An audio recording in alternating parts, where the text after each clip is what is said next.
2020 Cars and Coffee at Amelia Island. Car sorry. show fail. So some of you got to meet me at Amelia Island Cars and Coffee, which is great. I got to meet Sharif, one of my subscribers. Really pleasant guy. Didn't know that camera was so close. I got to meet,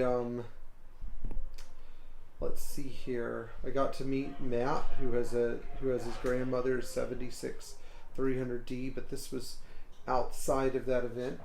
And yeah, I had a super good time meeting people, but the car display was not what it was supposed to be. Here's why. There were only 18 Mercedes in the field. Now, we had been allocated 25 spaces by the Concours Board. The Concours Board is a shifting, revolving term used to refer to the people that plan and manage the Amelia Island Concours. And I don't have a lot of great things to say about them, even though most of them are volunteers.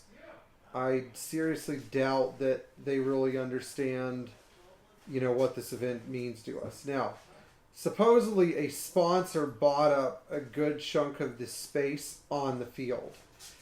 It turns out, based on what we could ascertain, that sponsor was MB USA, and their ginormous tent consumed slightly more space in the field and encroached ever more on our parking area. Other car clubs got 40 spaces, such as Alfa Romeo Club or Mustang Club, but we did not get so many spaces. The other problem that I had, and this is the main problem, was with the types of cars that were displayed. There were a lot of, how should we say, modern, boring cars. Yes, they were Mercedes, but they were just cars. In fact, I would say that it looked like the pre-owned lot at any Mercedes dealership anywhere. And this is the lot before they get put up for sale. This is like the lot where the cars go, where some get auctioned off, and then some get sold as Star Mark quality cars, and then, you know, some, I don't know, go to other dealerships. But it just wasn't a great display of cars. There were only 5 classic Mercedes. A 450 SL, a 380 SL, a 280 SE 4.5, which belonged to my friend Sebastian. Thank you, Sebastian, for bringing your car out. A 220S, a 280 CE belonging to my friend Stuart. The 220S actually was really nice, and the guy who bought this car and sorted it out is really a smart guy, but I just felt a lot of disappointment. In addition, my buddy Jeff brought his 280 SE 4.5, and the geniuses responsible for parking at Amelia Island directed him to a far and distant parking spot on the other side of the golf course. So, how did I feel about this? Well, myself and a lot of people who go to this event because we want to see 40 classic Mercedes were really disappointed. I mean, a total letdown. First of all, I have a couple of questions to the Concours Board. Why did you allow so many new boring cars to show up? Number 2, I don't understand why there are 6 no-shows. People are waiting all year to get into this event. If you register for an event like this that dozens of people are waiting to get into and then you don't show up, well, you're an asshole. And that's just the fact of the matter. It doesn't matter if coronavirus or not, or whatever stupid excuse you have. You don't register an event for an event like this and then just not show up, even if you have a 2002 C240 or something. I think that the Concours Board has eventually, you know, tried to, well, they've stopped really giving a damn about the Mercedes Benz Club of America. Now, here's why I think this is. First, deal with this Concours Board, because this is like one of our main events. Now, if you look at Pebble Beach and Legends of the Autobahn, we have a freaking wonderful Mercedes display at Legends of the Autobahn. It is dynamite. It is fantabulous. I don't know what else to call it.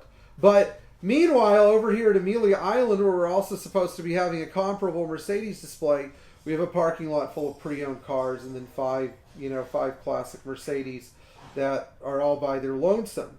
Now, if you brought an SL320, which my friend Pete Engel did, and a W140, I can argue that those cars do help the display instead of hurt it, but the thing is that in order to make those cars count, you need like 15 classic Mercedes.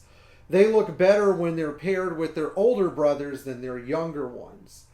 So basically, if you own a W140 and it's parked in a sea of 202C classes and W211E classes, which there were 2 of those, and like a 2000 CLK 320 that's got faded paint and needs to be cleaned up. It just makes your car look like another used car. But when you display it with a bunch of nice older classic Mercedes, then you start to see the beauty of the design, which is highly subjective. So what would I say? Well, first of all, y'all need to start registering for this event early. They're going to announce dates in May. Second of all, if you have a classic Mercedes, you need to stop being afraid to drive the thing. You know, you should be driving to events like this. Last year, my friend Jamie drove his 300 SD from New Jersey down to Amelia Island and back. No problems at all. Had a great trip. You know, I see that this is winter, and so sometimes the driving might not be great, but you need to be getting these cars out. Even if you have a really boring car, or you think it's a boring car, like a 1989 300E in silver with a gray interior, and it's not perfect, bring the car out, because we need to show these stupid people on the concourse board that there is actually some interest in Mercedes classics, and that we're not just a car club of people who have boring new cars. Fourth, I really want to emphasize this. Nobody wants to go to a show like the Amelia Island Concourse and go to an event like this and see a bunch of new cars. Nobody does. You know, if you have a brand new Mercedes, like an ML55, like my friend Mario does, leave that bleep, bleep, bleep in the driveway. It doesn't belong on a show field. It just doesn't. You know, I know you can make the argument for like an AMG GT or an SLS because those are exotic cars. But if you have like a new AMG car, leave the damn thing at home.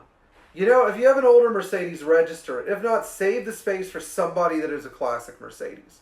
Second of all, I wish these people would quit closing registration in December. They don't even tell you when it begins or when it ends. It's ridiculous. You know, my friend Dennis and I worked really hard to finish this 300 SE cab. What happens? Denied, denied, denied, denied, denied. Stupid. Ridiculous. Waste of my time, you know. I still had a good time seeing some of you guys. And I'm going to go back again next year. I'm not going to miss out on it. But I really love that display. And I guess it is nice once in a while having something to complain about. But I think that it's about time that the Amelia Island Concourse either gives the car selection process back to MBCA, which they took away from us years ago, gives us the right to choose our cars, gives us our 40 spaces or 35 spaces or whatever. We make sure that as the MBCA we announce it, and, you know, stop being mediocre. Anyway, I hope to see some more of you there next year with your cars. Don't be afraid. Thanks for watching. Please like, share, and subscribe, and leave your comments below, unless you're going to say something defending a display of new cars. If you want to see a bunch of new cars, go to your local Mercedes dealer. There are plenty of them there. Trust me, there are more of them out there than anybody wants. Have a great day and enjoy driving a Mercedes Classic and showing it off once in a while too.